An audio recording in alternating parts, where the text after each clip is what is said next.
దుశ్శాసన దుర్వినీత లోకంలో గౌరవ ముఖ్యమంత్రి గారు ఎంజాయ్ చేస్తున్నారు ఇప్పుడు మాట్లాడుతుంటే.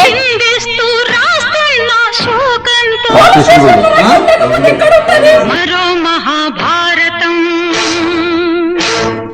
వెనకాల ఉండే అక్కలు ఇక్కడ ఉండి చెప్పి ఇక్కడ ముంచే అక్కడికి తేలిండ్రు. మానభంగ ఒక ఆడబిడ్డ బాధ అవుతుంటే వినే స్థితిలో లేరా? వినే స్థితిలో లేరా మీరు?